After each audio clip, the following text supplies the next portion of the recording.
Hello everyone, it's Scott and welcome back to another episode of Sky Factory 2. So, our animal farm finally produced some animals. So we had some sheep, some pigs, some cows, but I went and collected the cows so I could... what I've been doing is I've been gathering up safari nets from our mob drops, and I've been saving a couple of animals here for later. I'm doing a little bit of research into monster spawning, and so I think I just want to make sure I have at least one stored animal of each type, so that way when I'm ready to start spawning, I'll have that on hand. In between episodes, I did a little bit of upgrades of the monster spawning area. It's getting a little out of hand with these loot bags. As you can see, I now have 2 large chests worth. The amount of items in the main drop chest is pretty crazy. I'm created an auxiliary chest. So this is part of the iron chest mod. The obsidian chest is an upgrade to the diamond chest, but as far as I can tell, they're all functionally equivalent. It looks like it has the same amount of slots as the diamond chest. So I have some better barrels here that are now that are now storing several stacks of the common drops from skeletons, spiders, and creepers. So down below in our factory area, I made a couple of upgrades. I moved some things around. I added a couple more lava generators. I'm now up to 6, and because of that, it's now consuming a lot of lava. So I had to go through and upgrade the the lava generation farm. The cobble you see here is being powered by our same cobble generator, but what I did was I upgraded the servos to Signalium. So how do we do that? The Signalium servo takes a new type of ingot that is basically produced by mixing copper, silver, and redstone in our smelter. So that's pretty easy to do. I have plenty of those materials. The alloy smelter here mixed everything together, and then making fused quartz out of our nether quartz was pretty simple.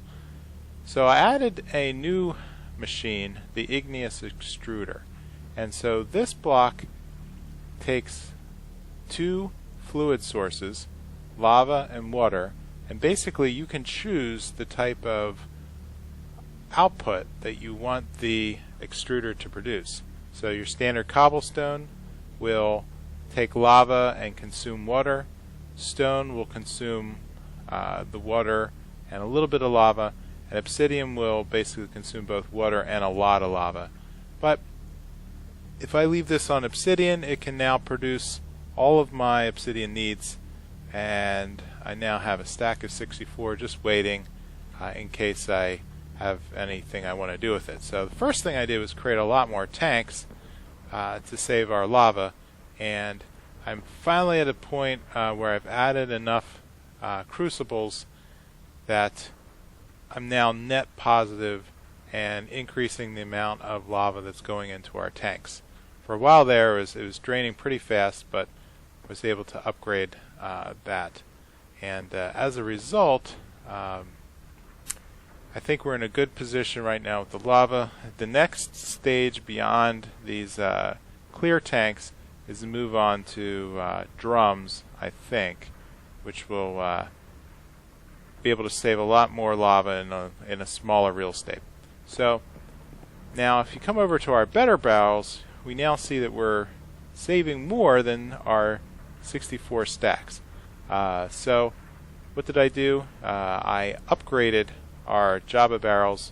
If we go into the Java mod pack, we see that there's a number of structural upgrades here, 1 through 7. So basically what you can do is, after building a barrel, a better barrel, you add slots to it using these upgrade formulas. And so 3 slots from a iron upgrade, 7 from gold, and what that allows you to do is basically add modifiers to the better barrel to, in this case, we can increase the amount of storage. We can a B-space barrel. I think not quite sure what that is yet, but it's pretty expensive. We have some hopper upgrades that automatically export items from the barrel and can produce pulses when items are added.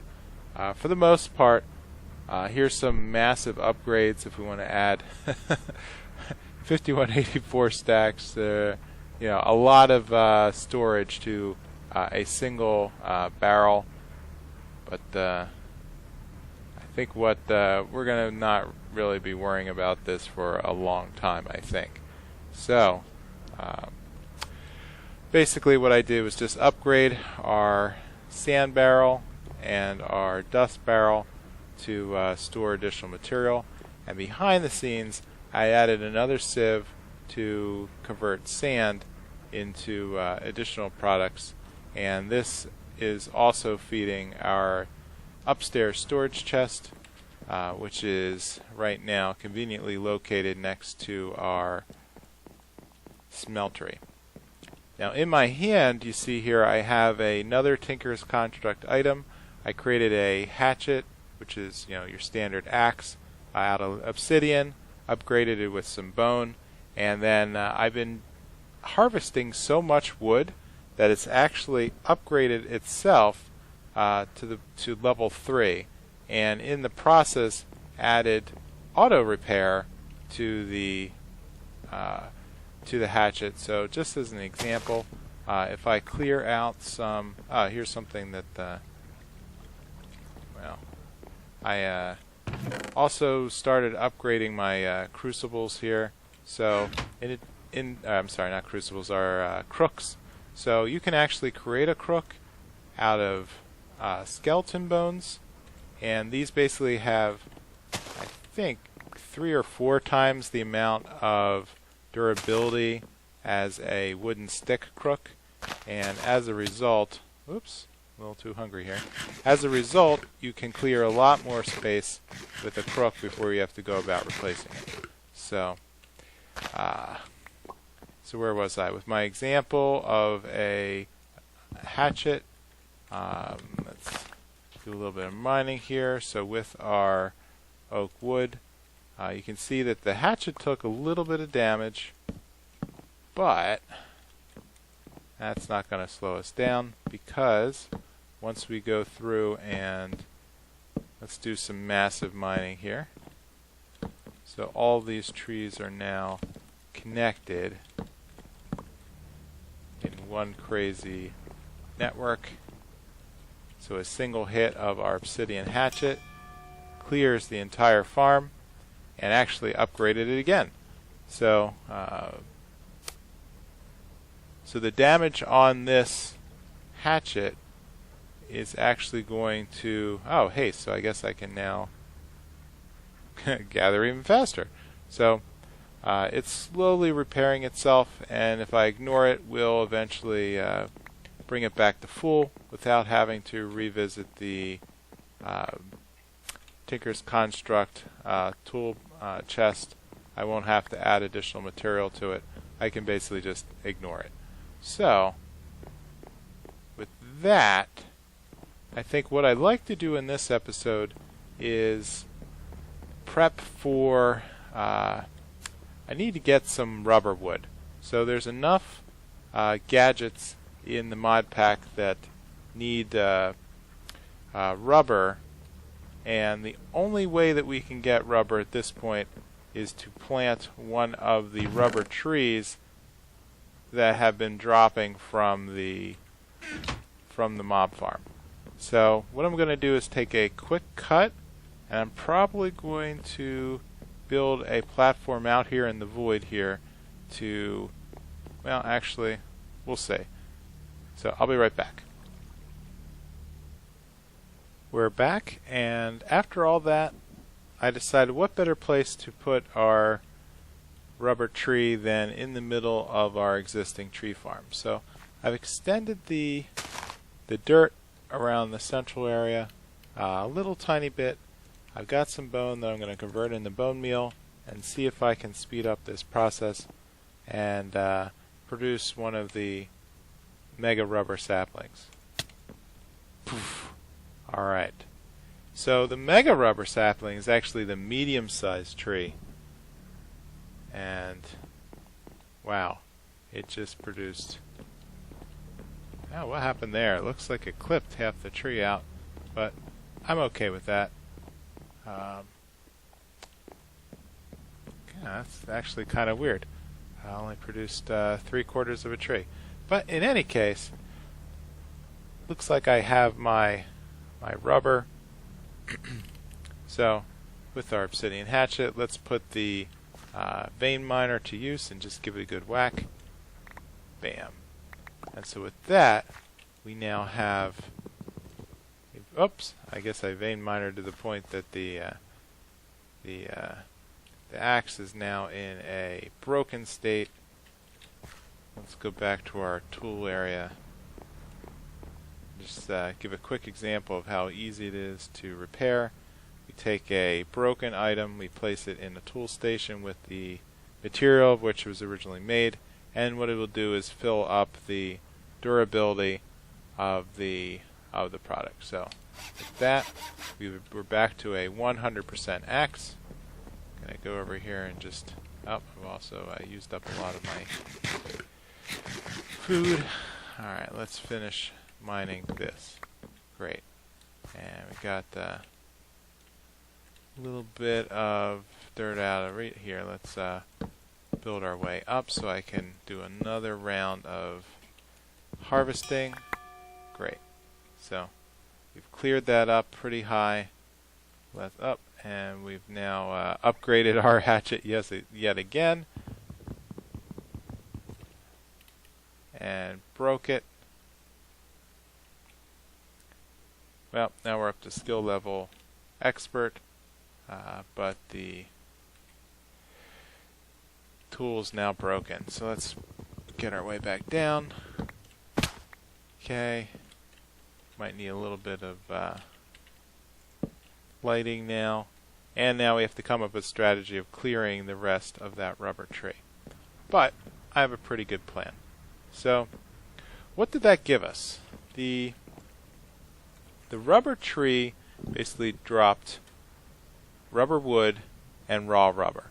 Now rubber wood looks like a normal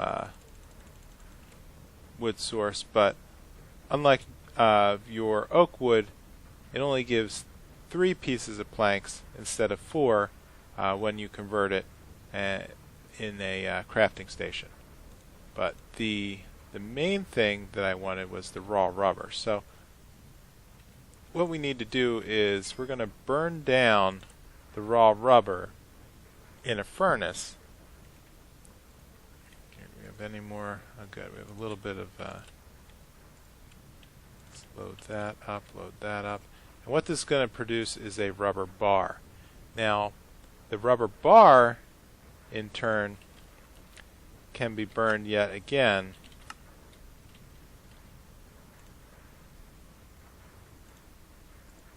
into, well, the rubber bar can be used to produce other things, but it can also be burned again. Let's grab a little bit of charcoal just as an example. Let's load this up. So it's going to produce raw plastic, and the raw plastic is what we need to produce all of our tools. So with this, we can now start making some tool frames. Let's see. Yes, plastic sheets. Plastic sheets then are what produce our tools. So What I'd really like next is the harvester. So it's actually a very simple design of plastic sheets, shears, and a machine block, which is just sheets and stone. And now this is going to take a lot of harvesting here. Whoops, looks like I've got a friend. So what I think is happening is that I have some shaded areas because of this tree that are now considered dark enough that they're spawning enemies.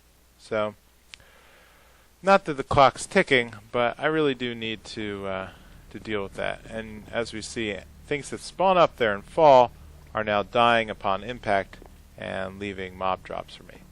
So let's gather up some of our raw plastic. We'll produce some frames, as we just saw.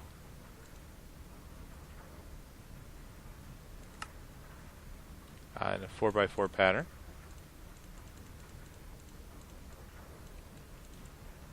We'll grab some of our stone.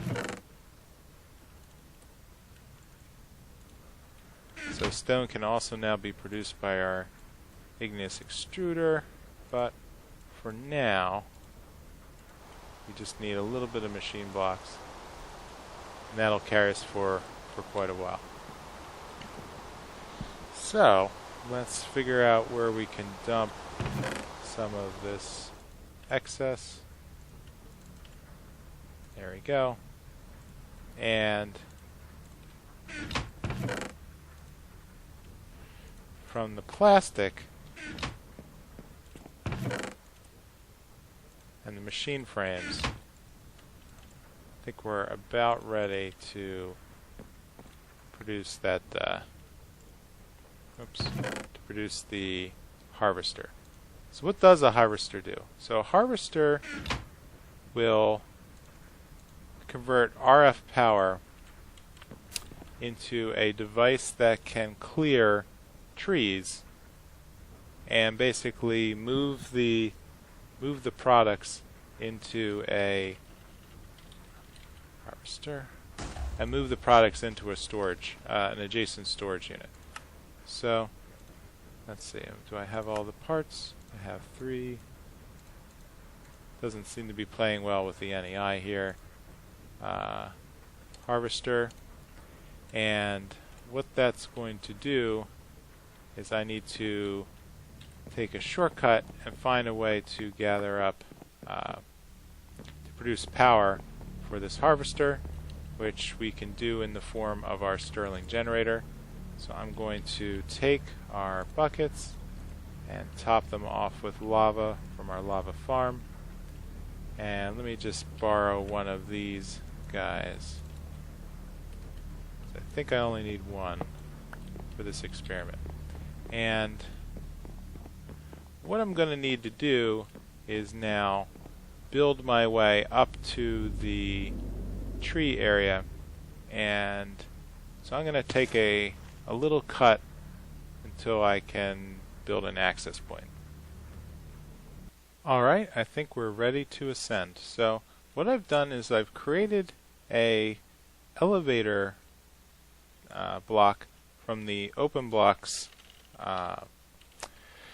pattern, and what this does is basically it's a very fast traveling mechanism that once you have 2 elevator blocks that are in the same vertical stack, basically you can travel between the 2 blocks by basically hitting the jump button or the shift button to travel up and down the elevator. And so what I have in my inventory right now is I have our harvester generator, I have 2 lava buckets, I have a stack of cobble, an obsidian chest to hold the collected items, and a drum. So this will become apparent in a second. So what I'm going to do is start climbing by just creating a stack of cobble here, till I get up to the level of the tree. So I'm getting close at this point. Oh, I've got some mobs. Let's create a little protective area here for myself. And oh dear. Well, that's great. So I guess I get to demo another thing about Sky Factory, is that oh no, this is not good. I have respawned at the top of the tree. Alright, this is going to be a little tricky, but what I'm going to do is shoot for my water pool, because you can fall from any height into water and not die. So, in Sky Factory, if you die, what it does is it actually creates a gravestone on the next available flat area relative to where you died. And in this case, it looks like it created a gravestone underneath the. There it is, right underneath this cobblestone slab. So let's make a. We're going to need a very quick hatchet or hammer or something to get through that cobble. Pickaxe. Sorry, I'm a little discombobulated. I did not expect to get knocked off the top there. It was a possibility, but yeah, I didn't expect it to happen that fast. Let's put it that way. Okay. There's our block. Drop down. Let's put a couple of buffers here. Actually, you know what I'm going to do is some protective walls. So when this is going to pop, it's going to drop all my items in a spray. Man.